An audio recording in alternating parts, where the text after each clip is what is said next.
Hi, good evening, everyone. Sorry for the delay. I'm having some technical issues, some connectivity issues here.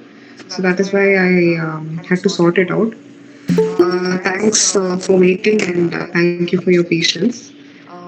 Okay, so as usual, we'll start with today's class. So, my name is Niketa, and I'm a PhD scholar at IIT Madras, and I'm the TA for the course Industrial Wastewater Treatment. And today is week 3 of the live session. So, what we do in this live session is I will discuss in brief some topics that you've already seen in this week's lectures. And if time permits, we will also have a question and answer session. Okay. So, do you have any questions from previous class or from this week's lectures?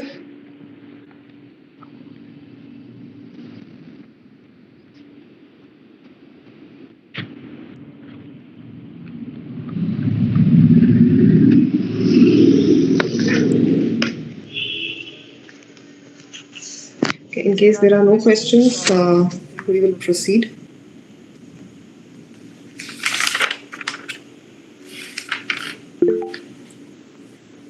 Okay. So, at the end of last week's class, I asked you to solve a problem. So, how many of you have finished it?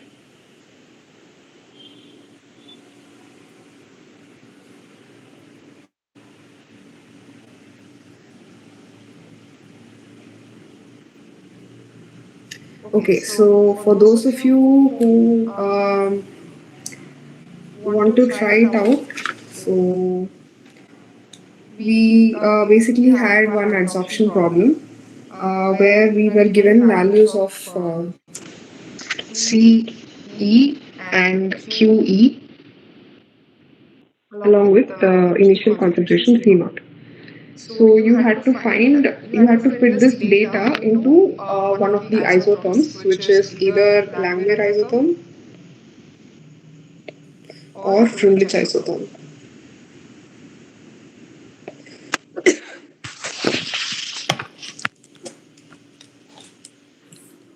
So for finding, I mean, uh, you have to fit it into the Freundlich isotherm. So for that, the formula is log QE equals A plus B into log CE. So you have to fit this curve here. So A is log P1 and B equals 1 by n. So this is the general form of the equation. So in order to fit the data into this curve, you have to find out what is log C, log QE.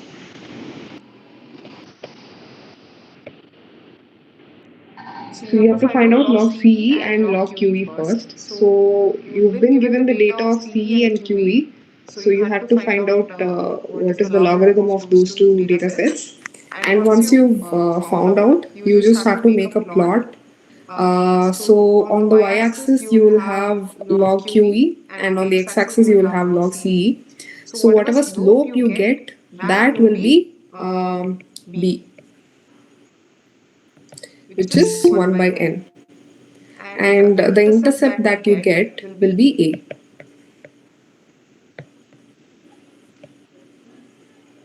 So, has anyone solved this problem?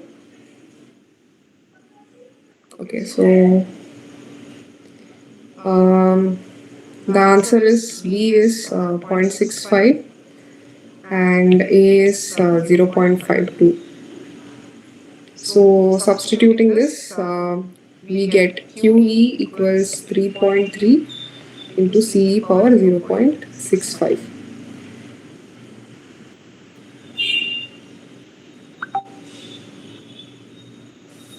My voice is not audible.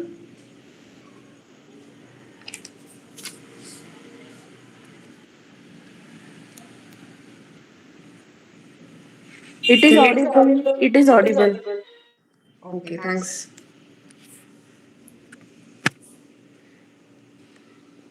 Okay, so after substitution, this is what we get. So, like I said, you have to find it. Yeah, you have to fit it to the equation log QE equals A plus B log CE.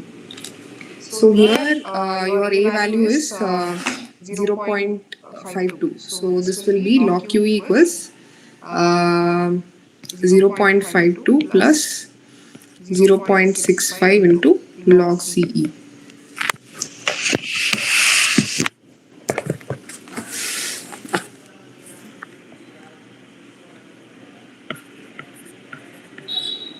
Now, if we take antilog on both sides, we will end up with this equation. So, is this clear?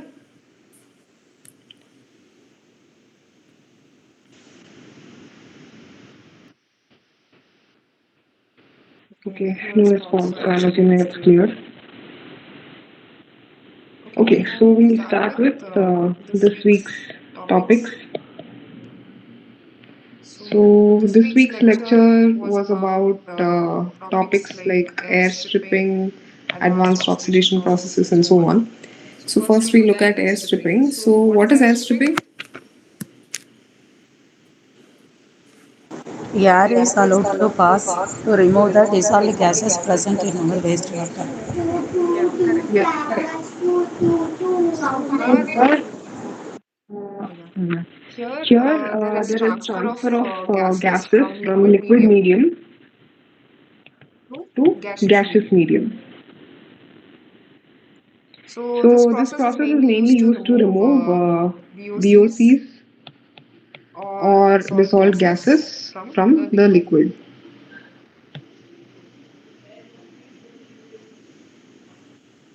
So, the method it is how is it done? Wastewater is allowed to pass through packed media. So, for example, you have a column like this, and it is filled with some packing media. So, it could be glass beads, Rashi rings, whatever. So, on one side, preferably from the top, the water will come, and from the bottom, air will be allowed to pass through.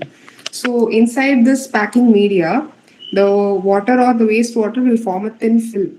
So, this is the water film.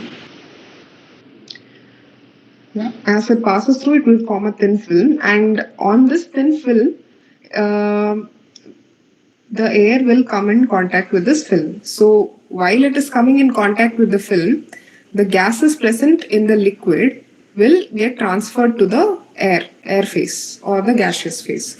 So, this is how the transfer is happening. Can you please explain what is the material used for making that packing tower, ma'am? It could be See, any anything. special kind of material is available, ma'am? Yeah, there are various materials for this. Like there can be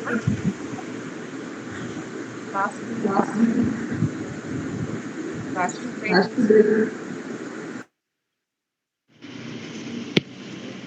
and there are some more materials also. So these are the different kinds of packing materials available. So these are also widely used in the industries. So the main application of this is for removing ammonia. Metals not very likely because that could be reactive. So mostly we prefer like plastics or glass materials because they are slightly less reactive. So yeah, the application for this is for removing ammonia. So ammonia stripping.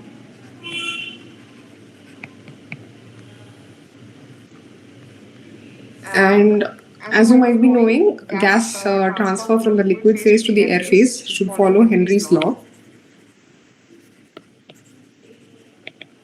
So Henry's law is this: rho g equals h into rho t into xg. So here, rho g is the it is not rho g, it is pg.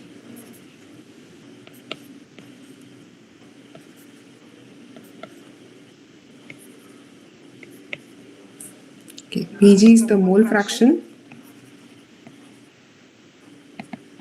of gas in air and Pt is the total atmospheric pressure.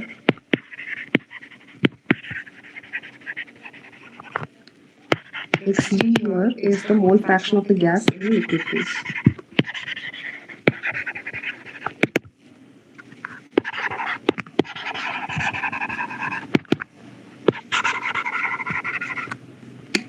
And H here is the Henry's constant.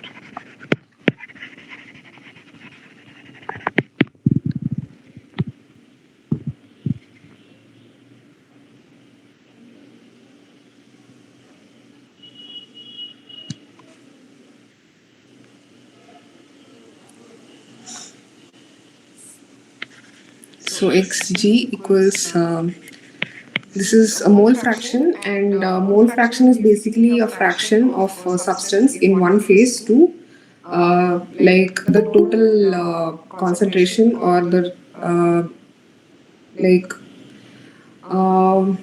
okay, I'll write it down. Number of moles of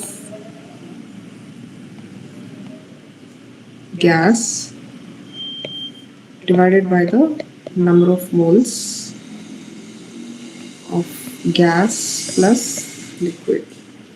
So mole fraction is basically a fraction, as you can see here. So it is a fraction between the number of moles of the gas in the gas phase divided by the number of moles of the gas in the gas as well as in the liquid phase.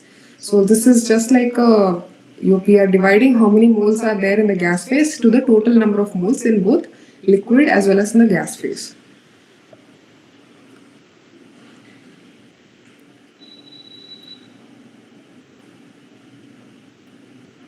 So then H here is the Henry's constant. So that is a characteristic of a material. And when we say something gas has a Henry's constant of more than 500, it means that it is highly strippable.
Sorry guys, I was having a very bad cough, so yeah. Okay, so if Henry's constant is high, like if it is more than 500, then it means that it is highly strippable. So why do we say that? It's because if you look at this equation here,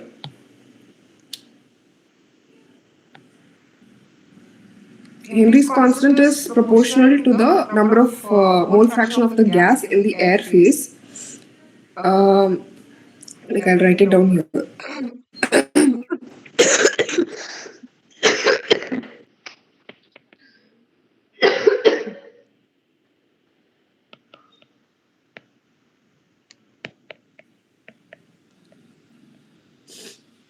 So it is basically the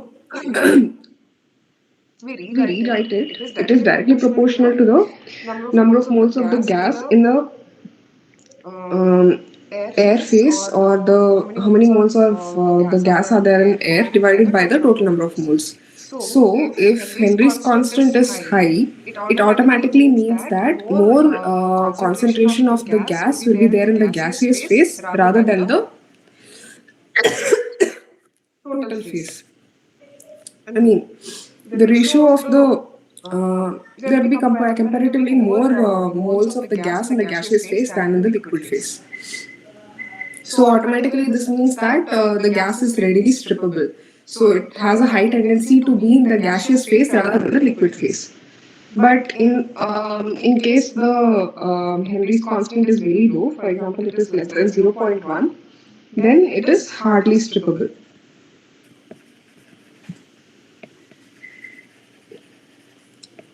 And that is also because of this.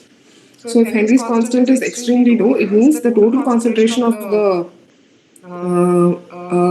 gas that is in the liquid phase is much higher than the concentration in the gas phase. So it means it has a tendency to be in the liquid phase rather than the gas phase.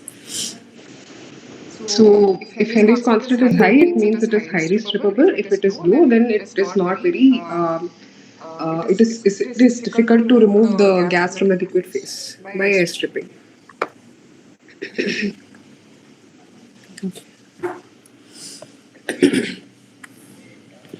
So yeah, next is the factors affecting air stripping.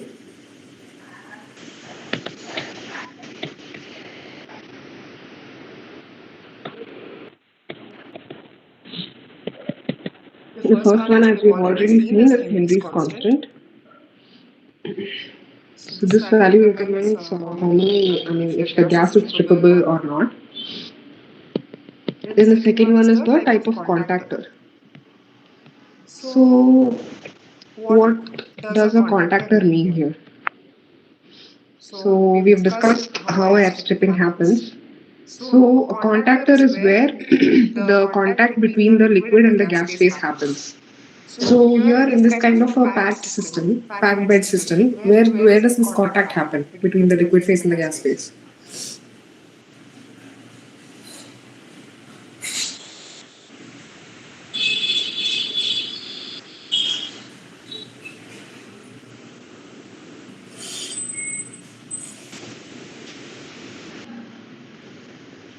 Where does the contact between the liquid phase and the gas phase happen?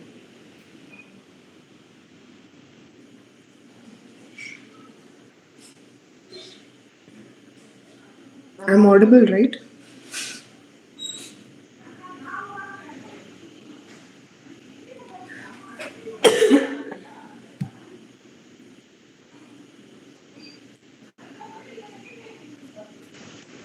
So we have this packing medium, right?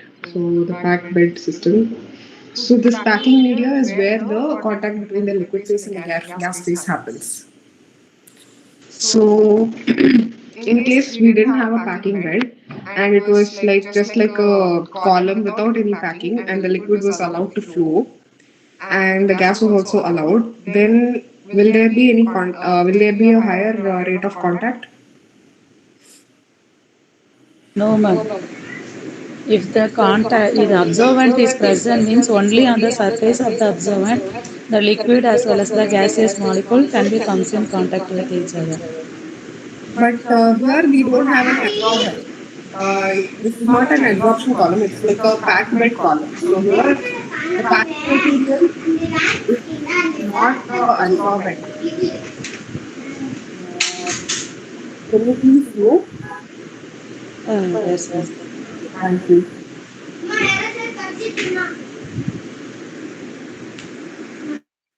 Yeah. So here in this column, the adsorbent material is not the same as the packing material. Because in adsorption, the substance gets adsorbed onto the surface. But here, the substance will only flow.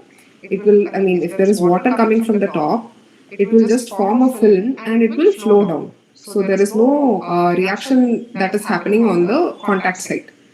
So here, just the what happens is as the liquid flows down, whatever gas is dissolved in this liquid, that will get transferred from the liquid phase to the gas phase when it comes in contact with the packing media. So compared to a column without any packing material, packing material will ensure that there is a higher surface area, and because of that, the transfer will be much more higher.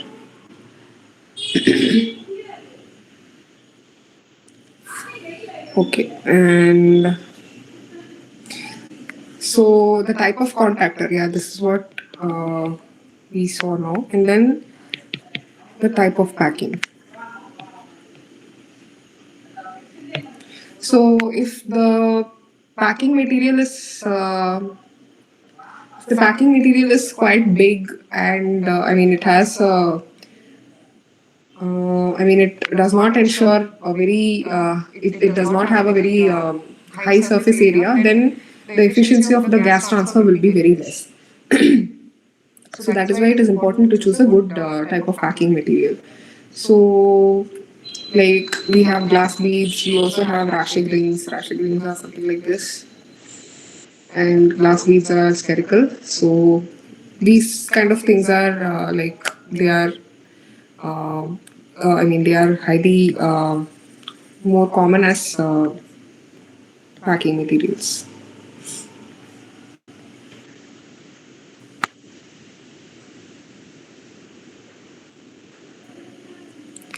And then the type of flow. Type of flow is basically the direction of flow. Concurrent, co-current. Concurrent, co-current. Yeah. So we have concurrent,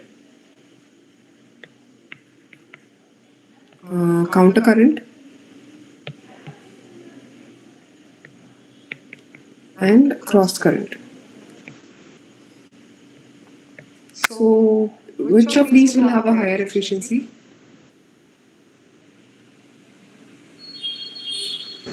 Concurrent flow will have the higher efficiency because water at the top, gas at the bottom of the depth. I can tell. That is counter current, not Ah, concurrent. okay. Concurrent means two of them are flowing in the same Same directions. direction, correct. Yes. Yeah, concurrent means the flow is in the same direction. Counter current means the water flow. Yeah, the water flow could be from top to bottom, and the airflow could be from bottom to top. And cross current means in perpendicular directions. Like if the gas flow is this way, then the airflow could be this way, and so on. Or if the liquid flow is in top to down direction, then the gas flow could be from left to right or right to left. So it could be just across. And then coming to design of air stripping towers. So the equation that is used for determining the height of the packing tower, or the sorry height of the stripping tower,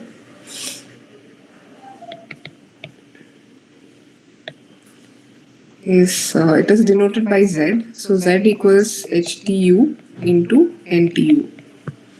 So here HTU is the height of transfer unit.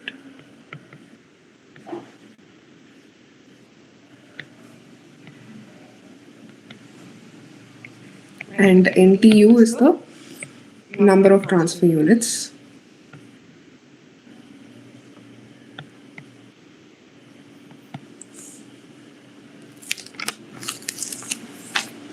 And HTU is the liquid flow rate divided by mass transfer coefficient into A. So here, can you tell me what is the mass transfer coefficient? What is the meaning of this term mass transfer coefficient?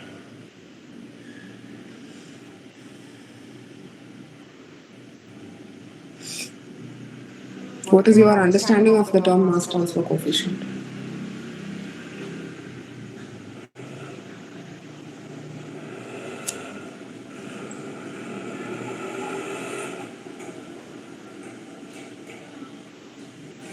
How much amount of the gas is transferred? Yeah. So it's not just the amount of the, but it's also the rate at which the transfer is happening. Yes. Yes, the rate, the speed at which the Yeah. gas. So rate is the amount of a substance that is transferring divided by the time that it takes to transfer. So rate is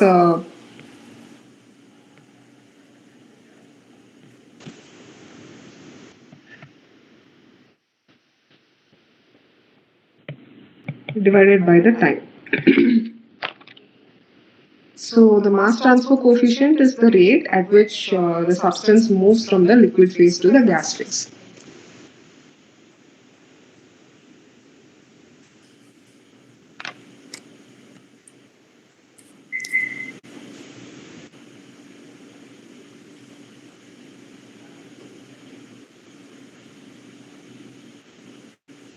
And for example, if we have some VOCs, then for VOCs, the mass transfer coefficient will be KL of VOC, KV equals the mass transfer coefficient of oxygen multiplied by the diffusion coefficient of VOC by diffusion coefficient of water to the power n. So, we always have to take the mass transfer coefficient of oxygen to find out the mass transfer coefficient of VOCs.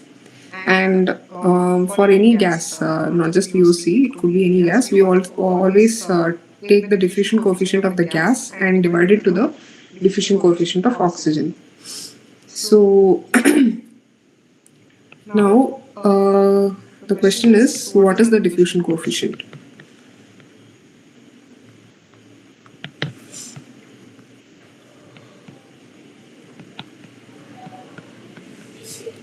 What is the diffusion coefficient?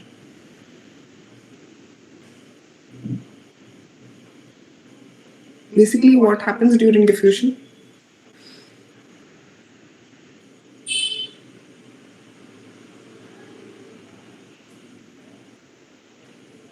What happens during diffusion?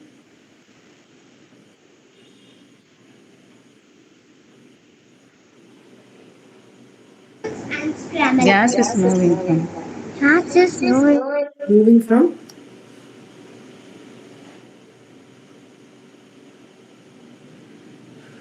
To gas is moving from liquid phase to gases.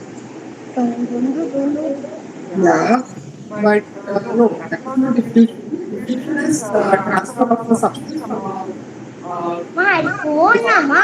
Phone TV. so diffusion basically is the transfer of a substance from a region of high concentration to a region of lower concentration. So, and the diffusion coefficient tells us how fast this diffusion reaction happens, or how fast the substance moves from a place of high concentration to a place of low concentration.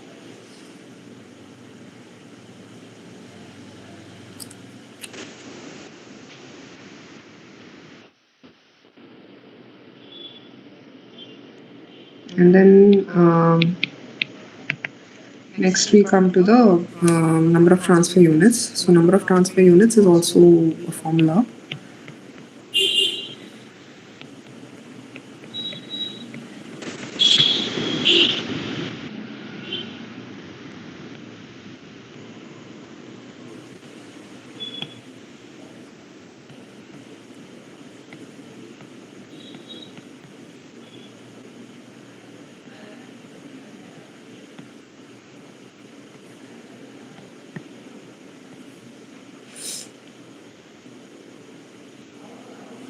So here C naught is the initial concentration of the substance.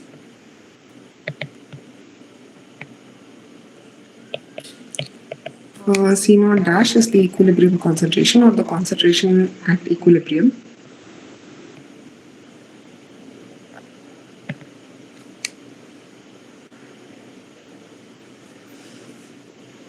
And CE is the final concentration.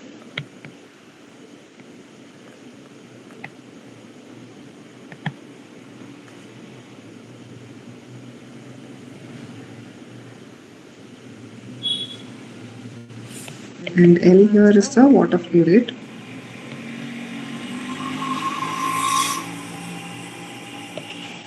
G is the air flow rate.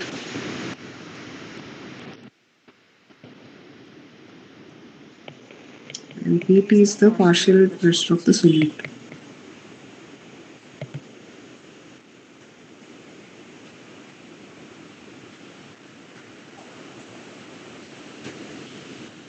And then we have something called the stripping factor. So the stripping factor is again a ratio of G by L into H by PP. So we can substitute this here because equilibrium concentration here is nothing but L by G into PT by H multiplied by C naught minus CE.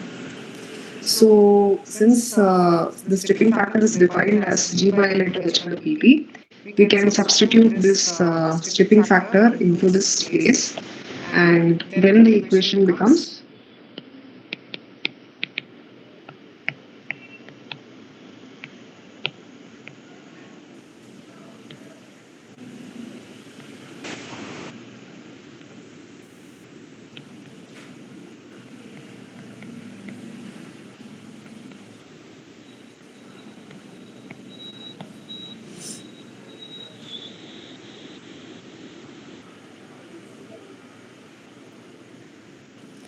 so.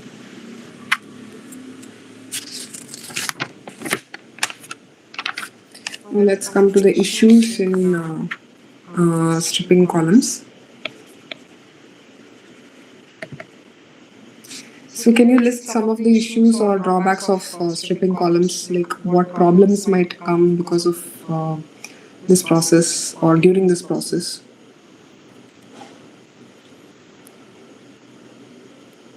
It is not applicable when the gas and the solution participate. Not understanding. So here we are transferring the liquid from the gas phase. Sorry, here we are transferring the dissolved gases from the liquid phase to the gas phase using a packing media. So, what could be some problems or issues that could come in this process?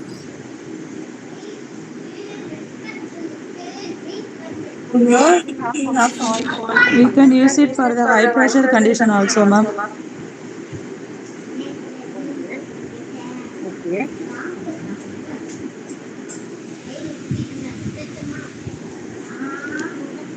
Sorry.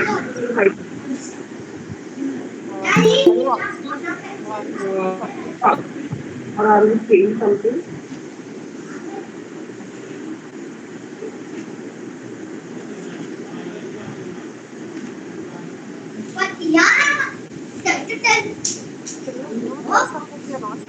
Can you mute yourself if you're not speaking? Hello. Can you mute yourself if you're not speaking?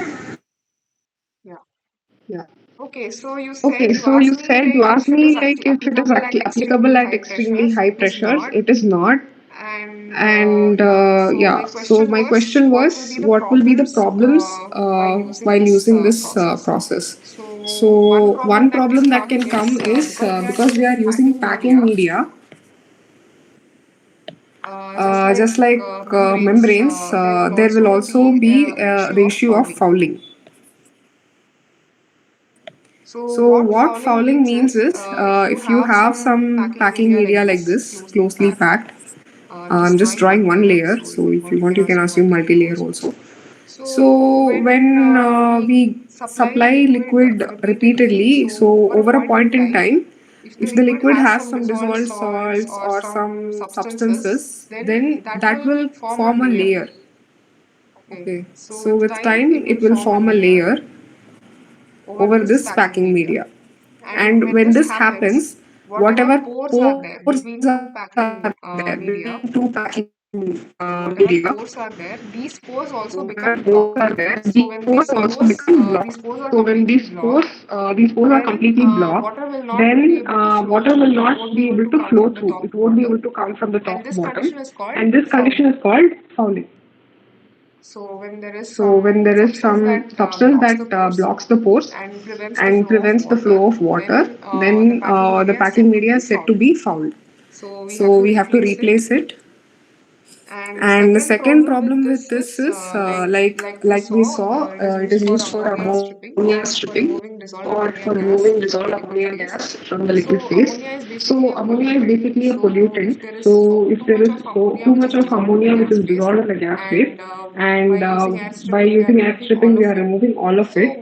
So what we are doing here is we are releasing the ammonia from the liquid phase into the gas phase. So that creates air pollution. So if it is not properly managed, or if the ammonia that is released from the liquid phase, if it is not collected safely, then it will create a lot of problems because it is a air pollutant. Okay. So next we come to advanced oxidation processes.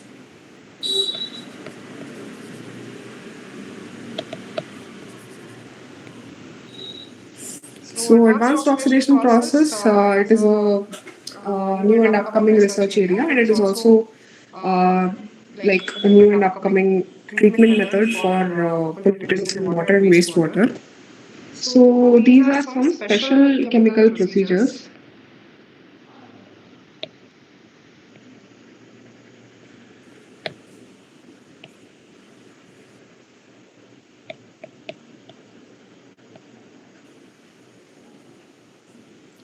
So this is done to remove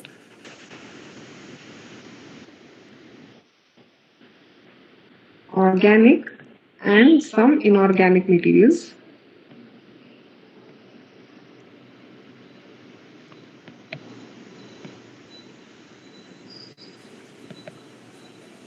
By oxidation.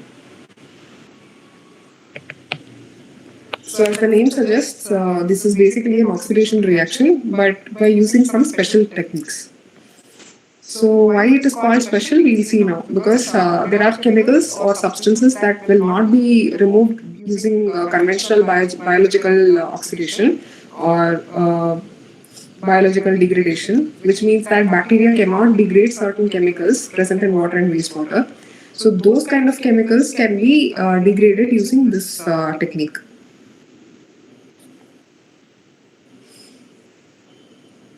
So the main process or the pathway involves the use of hydroxyl radicals.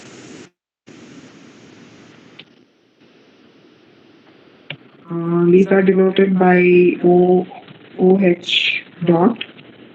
So these are very short-lived radicals. They have a very small life, and they are highly extremely reactive. So since they are extremely reactive and they have a very short lifespan, they are non-selective, meaning they whatever organic or whatever substance comes into contact with them, it will oxidize that substance. So you must have seen that sometimes we people will apply sunscreen.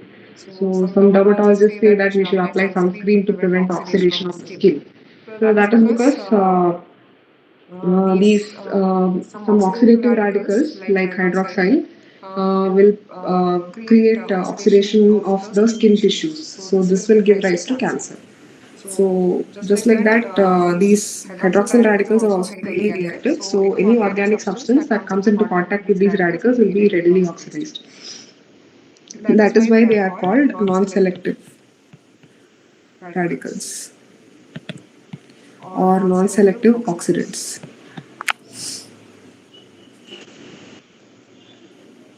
So the difference between processes like adsorption or membrane treatment or ion exchange, all this we have seen till now. The difference between these processes and advanced oxidation processes are that in the first set of processes, the removal happens from one phase to another phase. For example, there are some dissolved organics in the wastewater, and we are passing that wastewater through an adsorption column. What will happen is that whatever dissolved organics were there in the water, they will get transferred to the adsorbent. And in membranes also, the pollutant will be just removed by the membrane. And in ion exchange, the pollutant will be exchanged from the wastewater to the exchange membrane. So what is happening is the substance or the pollutant is just getting transferred from the liquid phase to the membrane phase or the adsorbent phase and so on.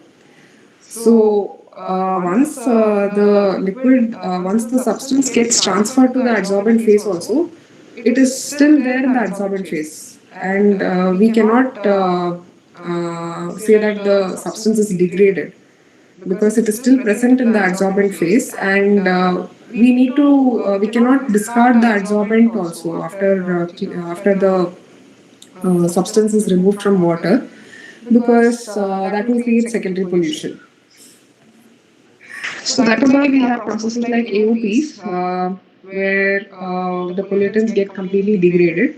So yeah, that's the advantage of advanced oxidation process. Any questions on this?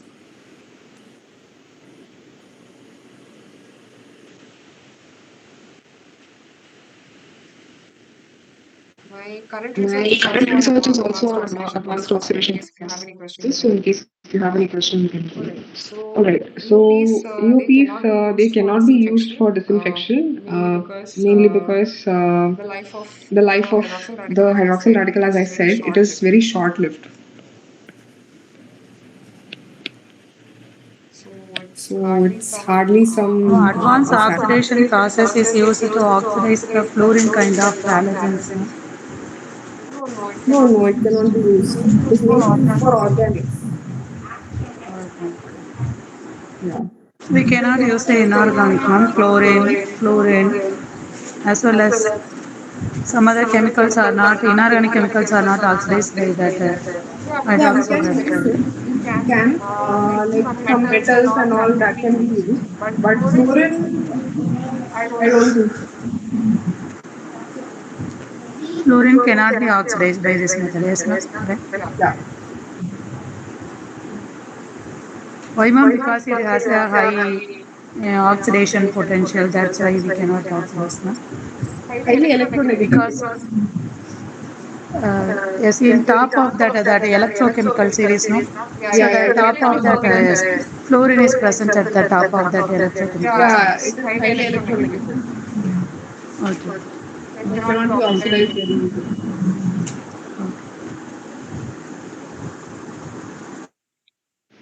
Okay.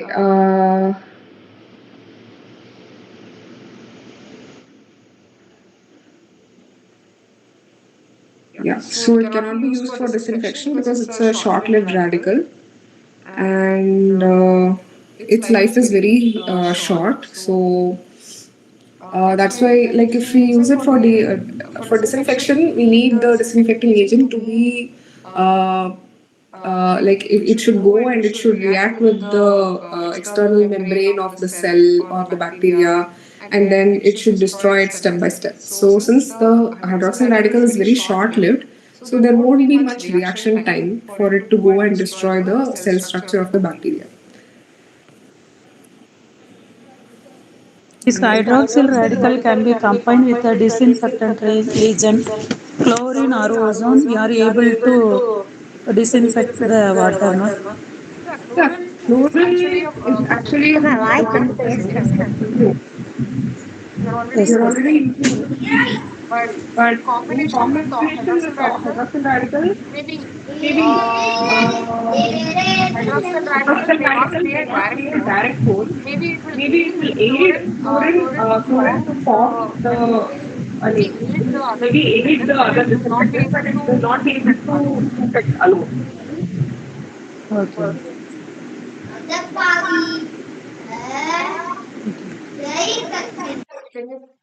Yeah.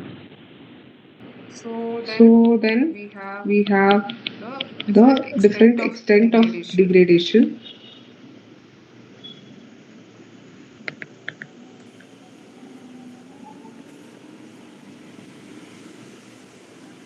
So first we have primary degradation. Acceptable degradation, ultimate degradation. Yeah, can you tell me what those are? Acceptable degradation, oh, primary degradation means structural changes in the parent compound. So uh, what happens to this structural change? Structural changes means the original structure is, if you are taking that one compound, that structure is totally disintegrate. splitter. Yeah. So suppose we start with something like benzene, Yes, and we are trying to destroy it. So the primary degradation means maybe one or two bonds or a couple of bonds of benzene are broken. So that is a structural change. So I'm just giving you an example here. It may not be the exact reaction that happens. So what I'm trying to say here is that there is a structural deviation. Some bonds are broken. Most of the structure is still intact, but some changes are happening. And then the second is acceptable degradation.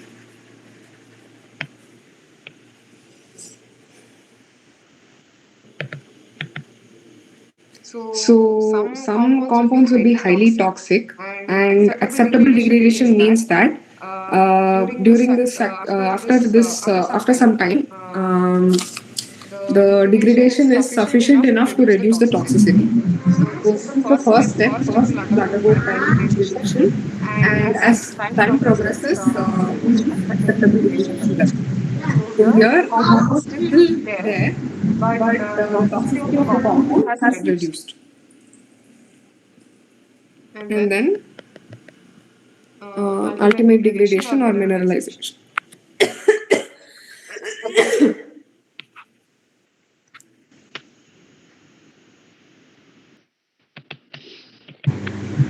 Conversion of organic carbon to the inorganic carbon dioxide, that is the mineralization.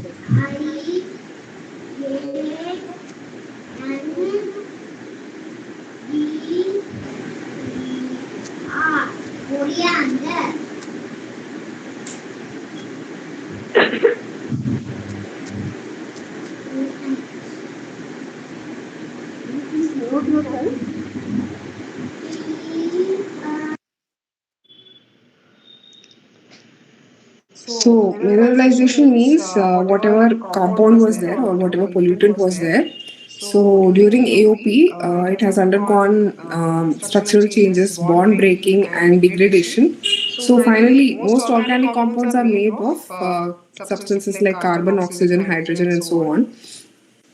So, after mineralization, after undergoing advanced oxidation process, after degradation, the carbon will be oxidized to form CO2, and whatever hydrogen was there, that will also be oxidized to H2O. So, this is mineralization. So, converting a toxic compound into some harmless substance is mineralization. So, that is the ultimate stage of degradation, and that is what we aim to achieve in an advanced oxidation process. Okay, so what is unacceptable degradation?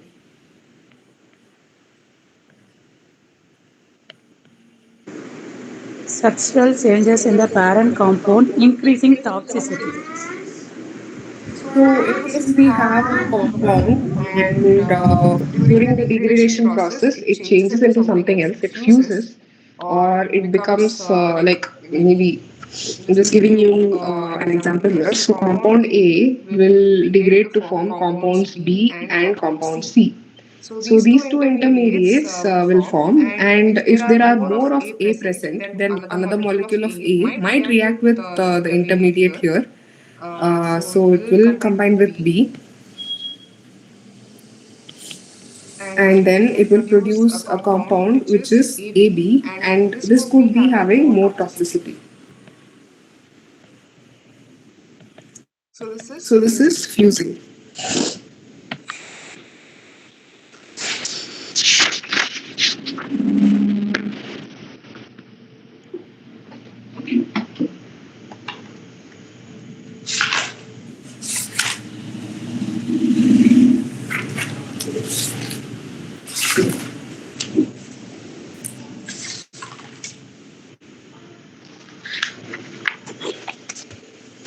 Okay, and then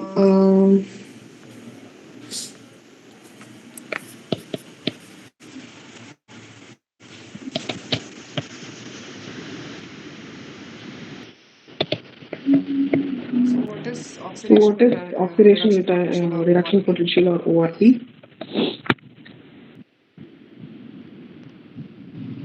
So we just saw the E naught value positive means oxidation. E naught value is negative means that is called reduction potential.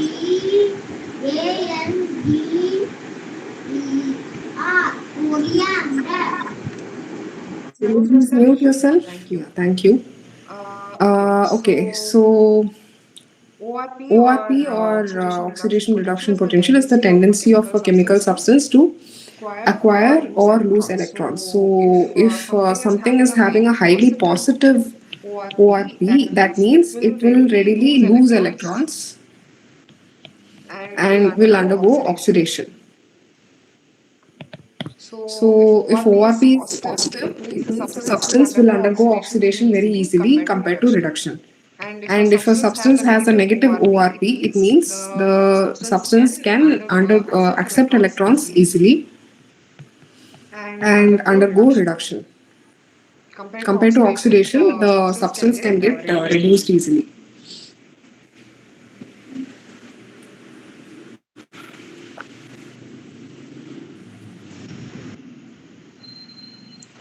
So now let's look at some pathways through which the hydroxyl radicals can act.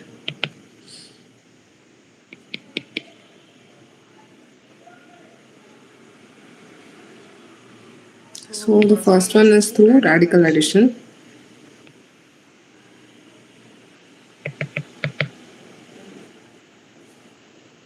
So here the hydroxyl radical attaches itself to the compound.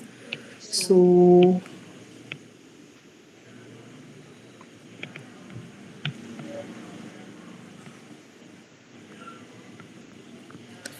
what this means is if we have an organic compound like with a 4 carbon chain, so the hydroxyl radical might attach to one of the carbons here and it will form a bond. So that is the first step, radical addition.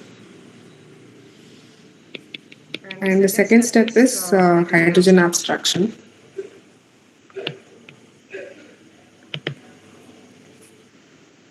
Now, usually organic compounds are made of carbon-hydrogen bonds, and the hydroxyl radical will attach itself to the carbon and it will remove the hydrogen from it. So it will break this bond and this will release the hydrogen.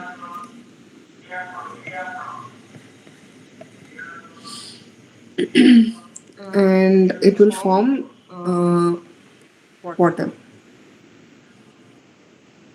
And like if it is a long chain carbon with maybe one hydrogen at the end, then if this bond breaks, then what happens is water will be released because whatever oxygen is there in the hydroxyl radical will attach with the hydrogen atom and it will produce water.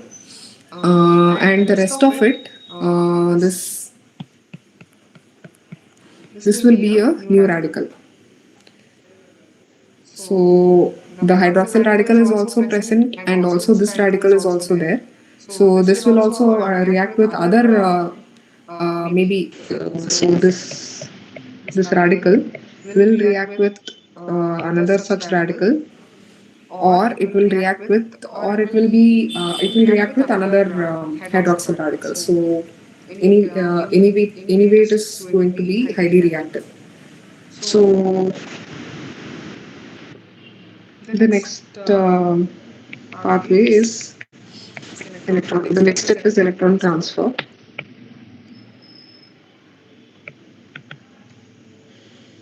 So hydroxyl radicals also help in the transfer of electrons. So this is especially seen in Fenton reactions. So in Fenton reactions, Fe2 plus converts to Fe3 plus, and the formed Fe3 plus will react with hydroxyl radicals to form Fe2 plus. And this here is the hydroxide ion. So can you tell me what is the difference between hydroxide ion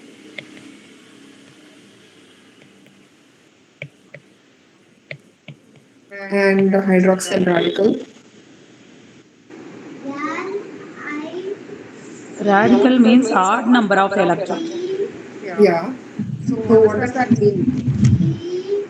Single, only one electron is present. That is one electron, odd number of electron is present means that is called radical. Ion How means does this that. affect the reactivity? Yes. How we? How does it affect the reactivity? There is only a lone pair of electrons. So that odd number of electron will also help to add that unsaturated bond is present means it can be go and add that radical easily. If there is a hydroxide radical, it will have a lone electron pair. So this lone electron will Ma, make puri it a kalikiduma. very reactive substance. Amma, puri kalikiduma. Ma, Yeah. So this lone pair of electron will make this very reactive substance, and that is responsible for the reactivity of the radicals. So whereas the OH ion, all its bonds are complete, but it is the charge is negative, so it is negatively charged. So here there is an incomplete electron. Oh, sorry, there is one lone electron in the one of the orbitals, but here it is completely ionized and it is negatively ionized. So that is the difference between a hydroxide ion and a hydroxyl radical. So being an ion is not as much reactive as a radical because here there is only one excess, there is some negative charge in excess in case of a ion, but here in case of a radical the pair itself is like instead of two there is just one, so that creates a high reactive tendency.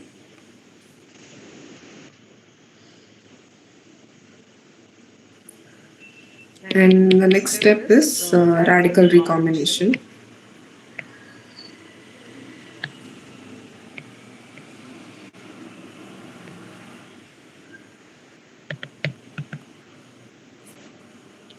So radical recombination means like if there are two hydroxyl radicals, then they can recombine to form a peroxide molecule.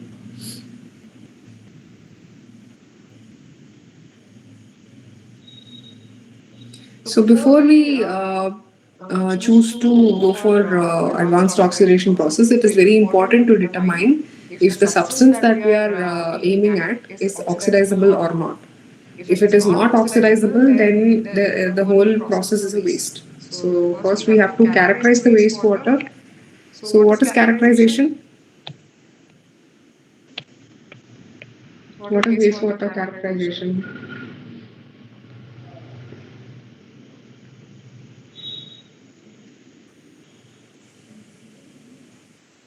Anyone? Any answers?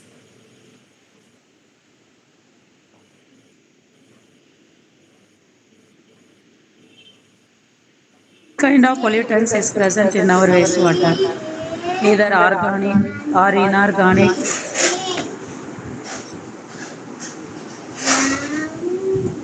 For example, some organic materials are not oxidized by the hydroxyl radical. For example, acetic acid, acetone, malic acid, so trichloride that is cannot be oxidized by the hydroxyl radical. If such kind of pollutions are present means this method is not applicable. Yeah, so we have to first identify what type of chemicals are there and what kind of pollutants are there. So that can be done only by wastewater characterization. So a characterization is basically a study which tells you what are the physical, chemical, and biological properties of a wastewater. Now, usually when we talk about pollutants that are not biodegradable, it means their BOD or the biochemical oxygen demand is low. Because BOD is the oxygen required by bacteria to break down the organics, right? And these chemicals are not biodegradable, meaning bacteria cannot break down these organic materials. So, if they cannot break down the organic material, then they won't be requiring oxygen, right? So only if there is some reaction happening, we need to supply oxygen. So if there is no biochemical reaction happening, then there is no oxygen demand also. So for these organics, the BOD is low, but still we have COD, chemical oxygen demand, or how much oxygen will be required to chemically oxidize this pollutant. So COD will be high and BOD will be low for chemicals that undergo advanced oxidation processes. But after treatment or during treatment, there will be a reverse in the condition because as the degradation proceeds, the highly toxic substance or the substance will break down, and the intermediates that are forming, they will be easily broken down by bacteria. So, for example, if we have, like, I'm just giving you an example here.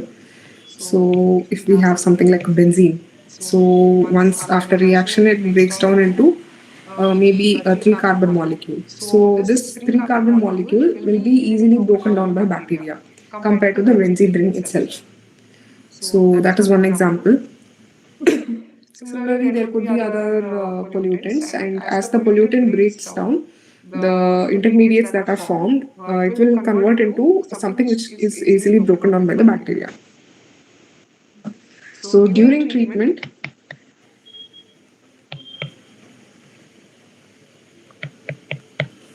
BOD will be high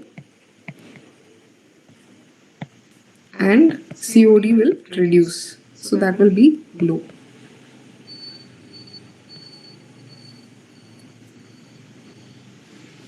Now, as we discussed in some of the previous lectures, so there is a ratio between BOD to COD. So if BOD COD ratio is more than 0.5, it is suitable for biodegradation or using conventional processes. But if it is otherwise, if the ratio is less than 0.2, then it is not suitable for biodegradation.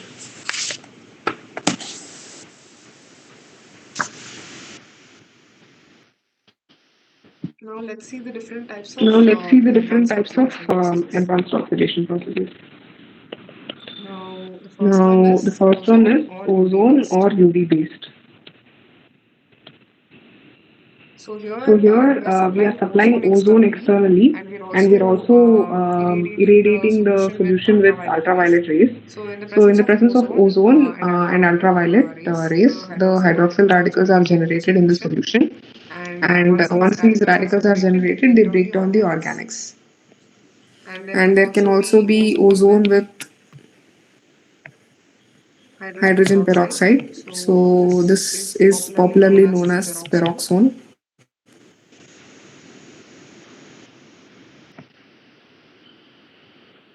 So here also in the presence of H2O2 and ozone, again hydroxyl radicals are generated.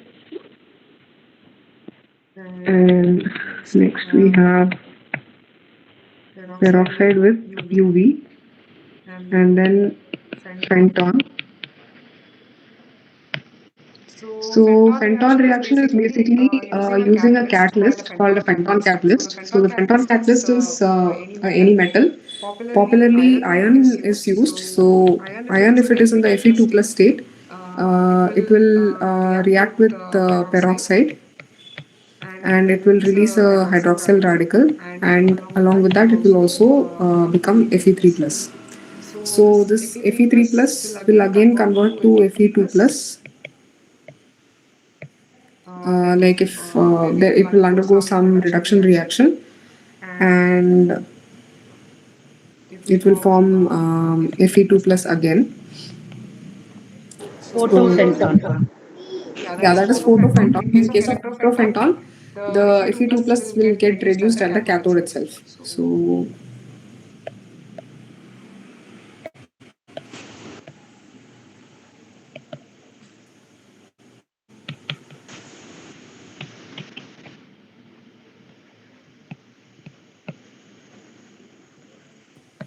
So in electrofenton, Fe3 plus will get reduced at the cathode to form Fe2 plus, and again this reaction will continue. So if it is electrofenton, it will reduce at the cathode. If it is photofenton, then it will react with, it will happen in the presence of UV rays. So depending on what type of fenton reaction we are using, the mechanism will also change. But the only thing that remains constant is that Fe2 plus is generated repeatedly. So it is like a reversible reaction. So again and again Fe2 plus will be generated, and again OH radicals will also be generated as Fe2 plus gets oxidized. So this oxidation and reduction reaction is a continuous cyclic reaction.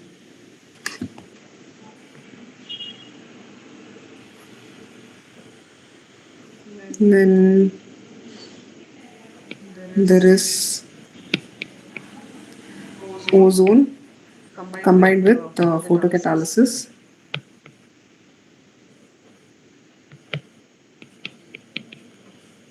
And ozone with electron beam radiation. So electron beam radiation is also known as plasma. So plasma discharge you must have heard. So that is also a advanced oxidation process. It is also very highly effective. Sorry, it is not a advanced oxidation process. It comes under advanced reduction processes because it will generate soluble reactive reductive species. So those will reduce the pollutant. But in case of in case it is combined with ozone or ultrasound, it will generate hydroxyl radicals. But electron beam radiation alone will be advanced reduction process. But in combination, it will be a AOP where hydroxyl radicals are generated.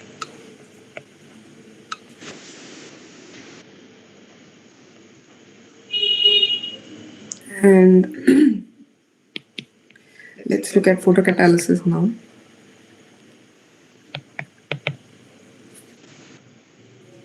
So photocatalysis basically uses a semiconductor material. So as you must have known, semiconductor will have a valence band as well as a conduction band. So the valence band is the lower level state and the conduction band is the higher level state. And generally the electrons in the semiconductor will be in the valence band. But as soon as some light rays strike, for example UV rays, so the UV rays will have enough energy to excite the electrons from the valence band to the conduction band. So they will jump and they will come here. So when these electrons jump from the valence band to conduction band, they leave behind holes. So these holes are just vacant sites. We call them holes, but they are basically just vacant sites. So these vacant sites will be in the valence band and the conduction band will have the electrons. So the holes or the vacant sites will react with water. This will give hydroxyl radicals, and the electrons in the conduction band, they will react with oxygen to form the superoxide radicals. So superoxide is also another type of oxidative radicals. There are many oxidative radicals. There can be sulfate, there can be persulfate, there can be superoxide, and there can, hydroxyl radicals are already there.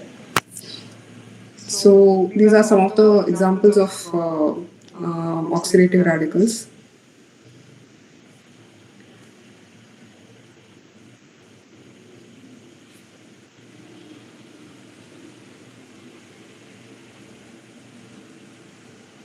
And then we'll see Fentol in detail now. So I've already discussed the equations or the reactions that happen in the Fentol reaction. So let's look at some disadvantages of this process. One major disadvantage of this process is that it is not applicable to a wide pH range. So Fenton is a very pH specific reaction. It's because if we go for alkaline or neutral pH, whatever Fe3 plus is there in the Fe2 plus is there in the solution, it will precipitate. So it will precipitate to form FeOH or iron hydroxide. So iron hydroxide is insoluble in water, so it will settle down and it will form a sludge. So because of that reason, the reaction has to be carried out at acidic pH so that all the Fe ions will be remaining in the solution itself. It will not precipitate.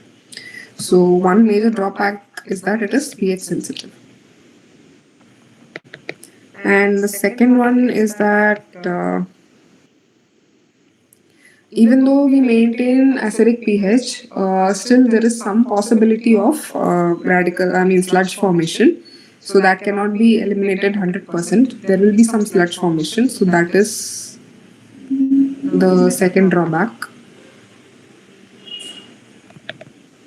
And the third one is that the whatever radicals are produced when Fe2 plus gets oxidized to Fe3 plus, that gets scavenged by the residual Fe2 plus. So Fe2 plus ions will also react with hydroxyl radicals and they will again become Fe3 plus. So this hydroxyl radicals get used up in this reaction. So this is basically a side reaction which is unwanted, and this process is called scavenging. Scavenging means like whatever radicals are produced, they are used up for the reactions by some kind of substances called scavengers. So here the scavenger is Fe2 plus. Now there can be other scavengers also in water like carbonate or some ions like chloride and so on. So these ions, if present in the solution, there can also be scavengers in the form of natural organic matter. So scavengers are substances, any substance which uses the oxidative radicals and prevents the oxidation of the pollutant using these radicals is a scavenger.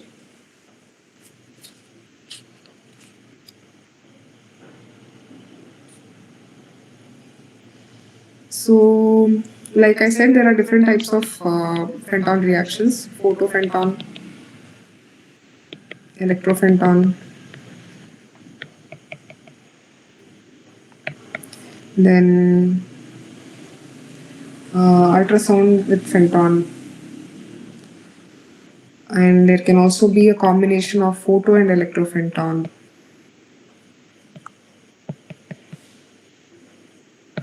So there are so many possibilities here, but compared to photofenton and in general compared to fenton process itself, electrofenton has many advantages. Can you tell me why? Can someone explain why photofenton has many advantages? Sorry, electrofenton has many advantages.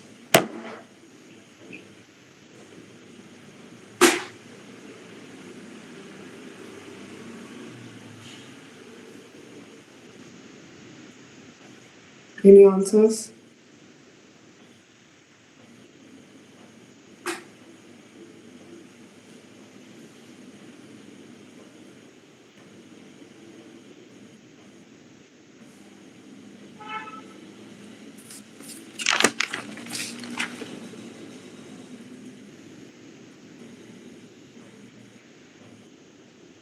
Okay, so electrofenton, basically what happens is there is so this is an electrochemical cell and we have the cathode and the anode.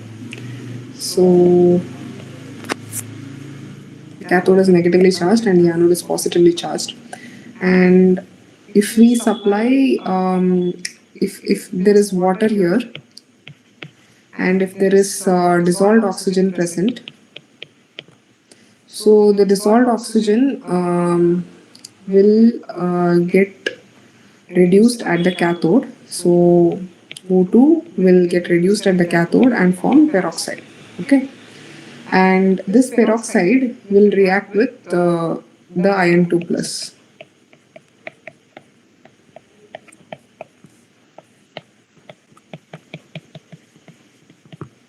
So here we are not adding peroxide externally. So the peroxide is generated in situ. So one of the advantages is in situ production of hydrogen peroxide. So why this is an advantage is because hydrogen peroxide is a highly reactive chemical. So it requires specialized conditions for storage and transport. So if the reaction can produce the peroxide inside the solution itself, then that is a very good idea because we don't have to carry the hydrogen peroxide and then pour it and then that risks injury, right? So that is prevented here. And it also reduces the cost of carrying and buying the hydrogen peroxide. So you just have to supply some current, and then the solution itself will generate hydrogen peroxide. And the second advantage is that the first advantage is, of course, chemical addition is minimized. So because there is no H2O2 required to be added. The second one is that the sludge produced is minimal in electrophenton. So this is because we are already maintaining the reaction at a lower pH, acidic pH, and also the Fe3 plus, Fe3 plus also gets continuously reduced at the cathode to Fe2 plus. So this reduces the formation of sludge. And especially if we go for heterogeneous phenton.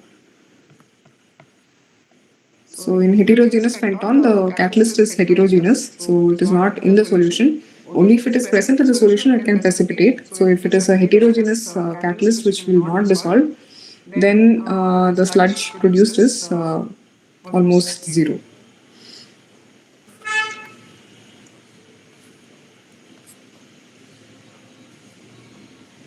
And then there is ultrasound based reaction.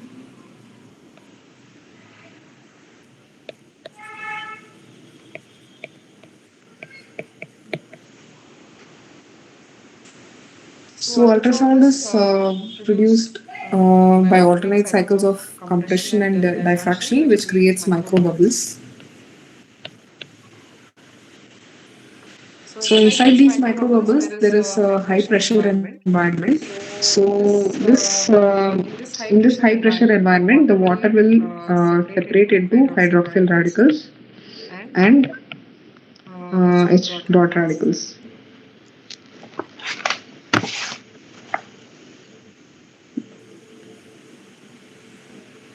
And then for sulfate or persulfate based AOPs. So if there are sulfate radicals, they have to get activated.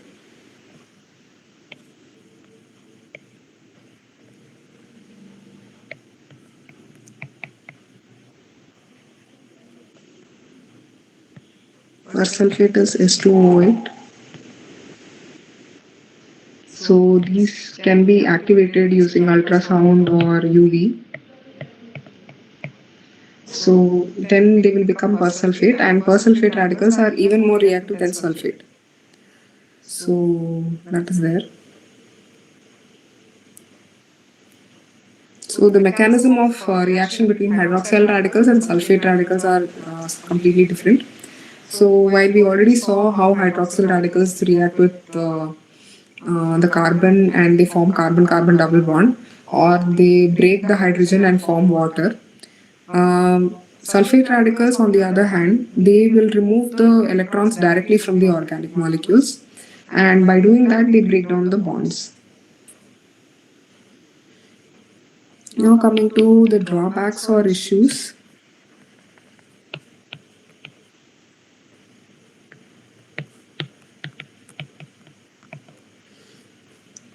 So the first drawback is the ions or the oxidative radicals, sorry, not ions, the oxidative radicals get easily scavenged. So they can be scavenged by other ions present in the solution. So they can be carbonate or bicarbonate or some dissolved salts or metals and so on.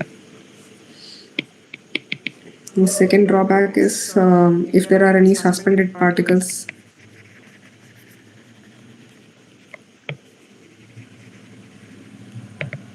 So if there are any suspended particles, then they can interfere in the reaction, they can stop the reaction, or they can maybe divert, they can produce some side reactions which are unwanted.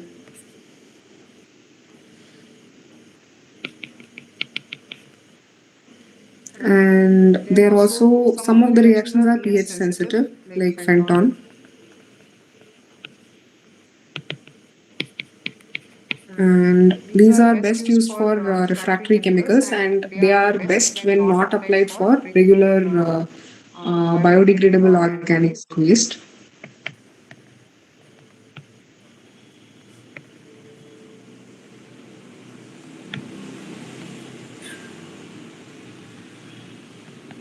Can you tell me why they are not suitable for biodegradable waste?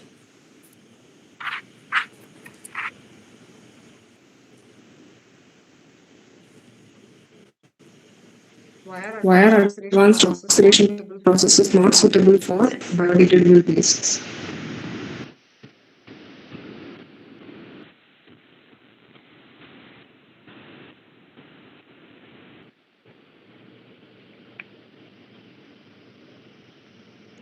Any answers?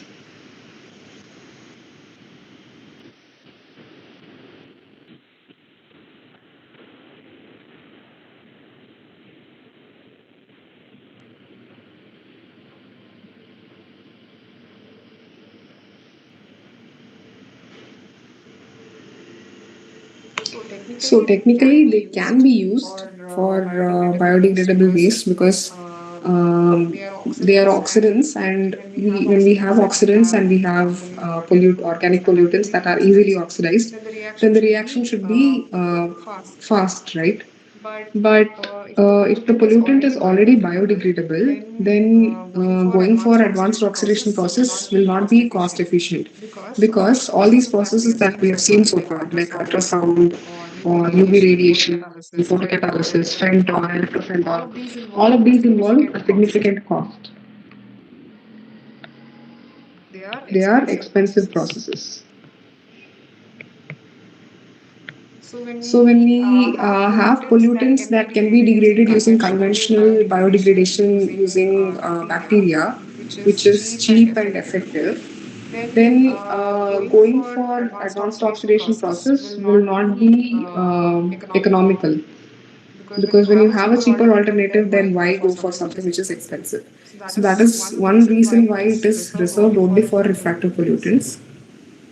Although it can mineralize the biodegradable organics also, but it is usually not used because the cost involved is very high. Not just cost, the energy demand is also high for these processes, especially for photocatalysis. Because we need to use UV radiation.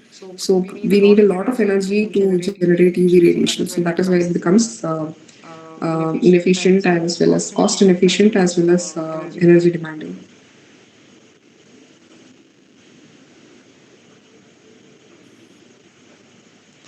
But we can use AOPs as a pre-treatment. So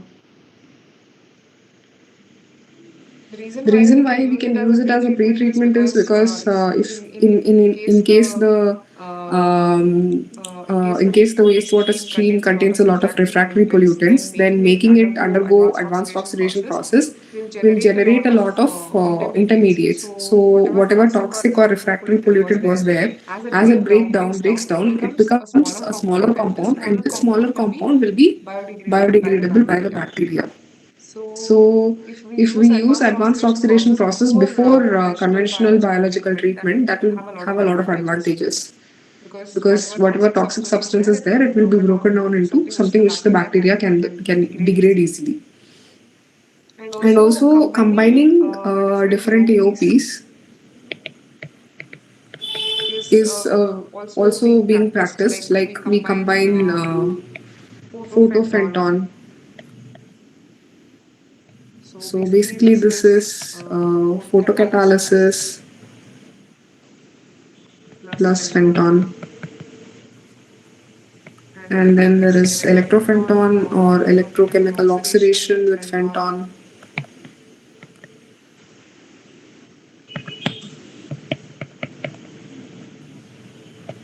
And then we can also have fenton with persulfate activation.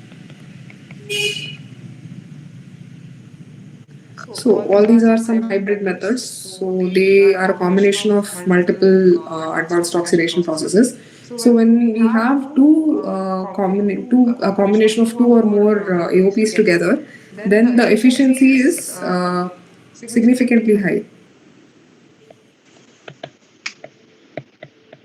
And by efficiency, I mean the rate at which the pollutants get degraded, and the rate of mineralization is quite significant. So these are some of the advantages of AOPs.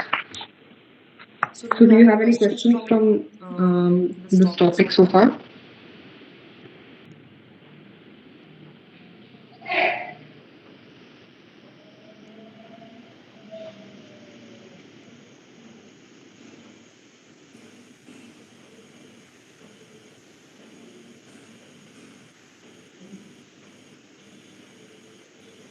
Any questions?